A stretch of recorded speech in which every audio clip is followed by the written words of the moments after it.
नमस्कार, मैं नवीन कुमार मनीष आपके सामने वर्ग दसम के रियल नंबर के साथ आपके सामने उपस्थित हुआ हूँ। रियल नंबर में आज हम यूक्लिड डिवीज़न लीमा और डिवीज़न एल्गोरिथम के बारे में चर्चा करेंगे। उसके पहले रियल नंबर को हम लोग जान लेते हैं। रियल नंबर किसे कहा जाता है? एवरी रेशनल और irrational numbers are called real number, यानी कि प्रत्येक परमेय संख्या और अपरमेय संख्या को हम लोग वास्तविक संख्या अर्थात रियल नंबर कहते हैं। रियल नंबर में रेशनल नंबर जो होता है in the form of p by q, q not equal to 0 and p and q are integers are called rational number. Rational number पर एग्जांपल में अगर जाएंगे, जितने भी होल नंबर्स है यानी कि 0 से लेकर इन्फिनाइट तक सारे नंबर्स, फिर उसके बाद फ्रैक्शंस नंबर 1/2, 3/2, 5/7, जितने भी ये सारे नंबर्स और साथ में इंटीजर्स तो हैं ही, सारे इंटीजर्स, ये सारे जो हैं आपको रेशनल नंबर में आते हैं। इरेशनल नंबर में it is not in the form of p by Q R called irrational number. जो p बाई क्यू के फॉर्म में नहीं होता है उसको इरेशनल नंबर कहा जाता है। जितने भी रूट की संख्याएं होती हैं, √3, √5, √7, 3/2, √3 + 5, ये सारी संख्याएं जो हैं इरेशनल नंबर कहलाती हैं। ये सभी मिलके ही रियल नंबर बनाते हैं। ये सभी इरेशनल मिलके ही रियल नंबर बनता है। यानी कि जितनी भी संख्याएं अभी तक ज्ञात संख्याएं हैं वो सारी संख्याएं या तो रेशनल हैं या इरेशनल हैं। सभी संख्याओं को मिला देंगे तो वो रियल नंबर बनेगा। इन्हीं में दो पॉजिटिव इंटीजर्स यानी दो धनात्मक संख्याओं को लेकर जब हम एचसीएफ निकालते हैं तो उसमें हम लोग यूक्लिड डिवीज़न लीमा का प्रयोग करके हम निकालते हैं। तो आइए पहले हम लोग यूक्लिड डिवीज़न लीमा में लीमा और एल्गोरिथम को जान लेते हैं। आखिर ये होता क्या है? एल्गोरिथम जो है step by step procedure for solving A type of problems, यानी कि किसी भी समस्या को जब हम लोग समस्या को सॉल्व करने के लिए जो स्टेप बाय स्टेप प्रोसीड्योर करते हैं वही एल्गोरिथम कहलाता है। इस स्टेप बाय स्टेप प्रोसीड्योर करने के लिए हम क्या करते हैं कि जो सिद्ध स्टेटमेंट होता है उसी के आधार पर हम दूसरे स्टेटमेंट को भी सिद्ध करते हैं, है ना। उसी को हम लोग लीमा कहते हैं। अर्थात यूक्लिड डिवीज़न जो है, यूक्लिड डिवीज़न एल्गोरिथम जो है वो लीमा पर आधारित होता है। और इसी में हम लोग दो धनात्मक यानी दो पॉजिटिव इंटीजर्स a और b से हम लोग एचसीएफ निकालते हैं। जब एचसीएफ निकालते हैं तो उसमें दो यूनिक नंबर मिलता है हमको, q और r, जो यूक्लिड डिवीज़न लीमा के इक्वेशंस को सेटिस्फाई करता है। यानी कि a = bq + r को यह सेटिस्फाई करता है। यानी कि r जो है वो या तो 0 के इक्वल होगा या 0 से बड़ा होगा, लेकिन b से छोटा होगा। a यहाँ पर डिविडेंट है, b जो है डिवाइज़र है, q जो है यहाँ पर कांस्टेंट है और r जो है रिमाइंडर है। यानी डिविडेंट को भाज्य कहते हैं, डिवाइज़र को भाजक कहते हैं, q को कांस्टेंट को भागफल कहते हैं, रिमाइंडर को हम लोग शेषफल कहते हैं। डिवाइज़र भाजक हमेशा रिमाइंडर से बड़ा होता है। इस चीज़ को हमेशा ध्यान रखिएगा कि भाजक जो होता है वो शेषफल से हमेशा बड़ा होता है। और जब इस प्रोसेस को जब हम लोग आगे बढ़ते हैं, जब रिमाइंडर्स हमको शेषफल अगर जब 0 प्राप्त हो जाता है तो हमें इस इक्वेशन से एचसीएफ प्राप्त हो जाता है। एक वर्ड यहाँ आया है यूनिक वर्ड। इसको अभी जब यूक्लिड के डिवीज़न लीमा से जब हम क्वेश्चन को सॉल्व करेंगे तो आपको हम बताएंगे कि यूनिक का मतलब क्या होता है। जैसे देखिए यहाँ पर यूक्लिड डिवीज़न एल्गोरिथम लीमा का प्रयोग करते हुए 445 और 42 से हम एचसीएफ निकाल रहे हैं। तो 445 को हम यहाँ पे अप्लाई कर रहे हैं। अप्लाई यूक्लिड डिवीज़न लीमा को अप्लाई के a = bq + r, जहाँ r जो है 0 से क्या होगा, ग्रेटर भी होगा, इक्वल भी हो सकता है, और r जो होगा b से छोटा होगा यानी कि भाजक से छोटा होगा।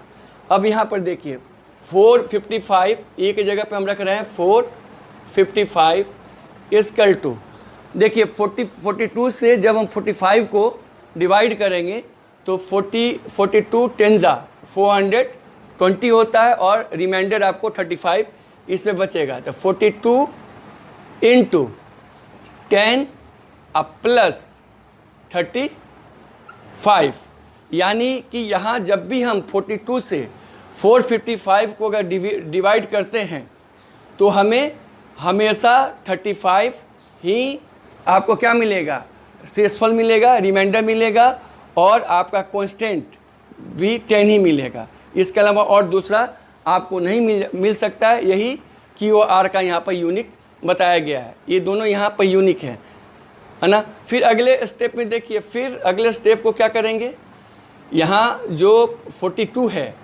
यानी कि यहाँ का डिवाइज़र जो है यहाँ पर फिर ये डिविडेंड बन जाता है, यानी कि 42 इक्वल टू 35 जो यहाँ पर रिमाइंडर है यहाँ पर आपका डिवाइज़र बन जाता है और इनटू 35 से 42 को डिवाइड करेंगे तो 1 टाइम्स में जाएगा और 7 यहाँ रिमाइंडर आपका बच जाएगा।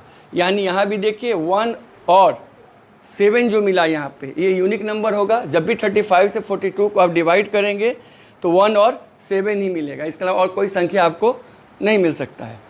फिर नेक्स्ट, फिर ये 35 क्या होगा आपको, 35 यहाँ पर डिविडेंड बन जाएगा इक्वल टू जो आपका रिमाइंडर है यहाँ का ये डिवाइज़र बन जाएगा और 7 से जब 5 टाइम्स आप डिवाइड करोगे तो 35 होगा, कंप्लीटली डिवाइड हो जाएगा और रिमाइंडर हमारा 0 प्राप्त हो जाएगा। मैंने आपको बताया था जब रिमाइंडर जब 0 मिल जाएगा तो हमें SCF प्राप्त हो जाता है, यानी यहाँ SCF क्या हो जाएगा, SCF इक्वल टू 7, यानी कि SCF हमको 7 प्राप्त हो जाता है। इसी में ये प्रॉब्लम एक था। दूसरा प्रॉब्लम इसी से मिलता जुलता है।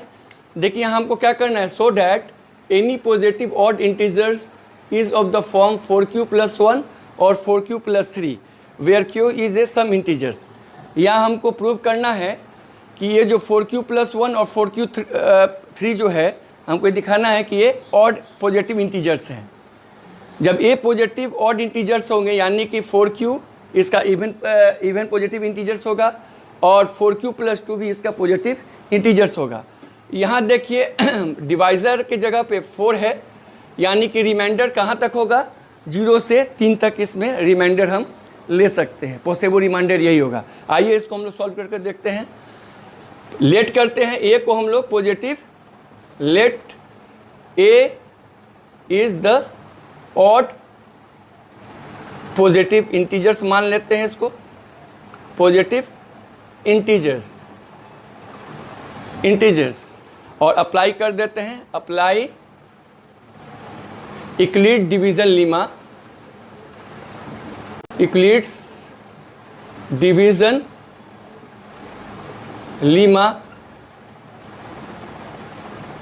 लीमा विथ किसके साथ, with a and b equal to 4। ठीक है, बी यहाँ पर 4 है तो बी 4 ले लिया। तो पॉसिबल रिमाइंडर इसका क्या हो जाएगा, पहले इसको बता देते हैं। ए इक्वल टू 4q + r, यानी कि r जो होगा यहाँ पे 0 से बड़ा होगा या इक्वल हो सकता है, लेकिन ये 4 से क्या होगा, छोटा होगा। यानी पॉसिबल रिमाइंडर क्या हो जाएगा आपका, यहाँ पे रिमाइंडर हो जाएगा 0, 1, 2, 3, ये पॉसिबल रिमाइंडर हो जाएगा। तो आगे देखिए फिर क्या करेंगे, जब इस वैल्यू को हम लोग रख रहे हैं r के जगह पे r इक्वल टू 0, तो a equal to 4q + 0 equal to 4q, फिर r इक्वल टू 1, तो a equal to 4q + 1 equal to 4q + 1, फिर r इक्वल टू 2, तो a equal to 4q + 2 equal to 4q + 2, और r equal to 3। 3 से ज़्यादा possible नहीं होगा क्योंकि भाजक यहाँ पर कितना है आपका 4 है, तो भाजक से हमेशा रिमाइंडर क्या होता है, छोटा होता है। तो a equal to 4q plus 3 equal to 4q plus 3। यहाँ बताया क्या है कि हमको दिखाना क्या था कि ये संख्या और ये ऑड इंटीजर है, तो ये दोनों क्या होगा, ये दोनों आपका पॉसिबल नहीं होगा। तो नीचे बता दीजिए 4q and 4q plus 2 are not possible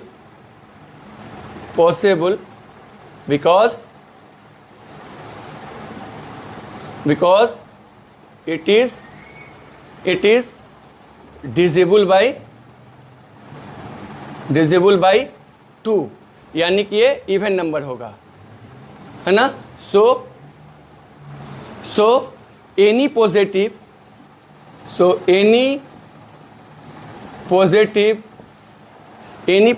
odd integer है ना is of the form क्या, of the form 4q plus 1 and or 4q plus 3। यही दो समस्याएं जो थी यूक्लिड डिवीजन लीमा के बेस पर था। अगले क्लास में हम लोग फंडामेंटल थ्योरी ऑफ अर्थमेटिक को और टर्मिनेटिंग नॉन टर्मिनेटिंग को देखेंगे, है ना। ये क्लास में आपको कैसा लगा आप हमें डिस्क्रिप्शन बॉक्स में बताएंगे, है ना। धन्यवाद।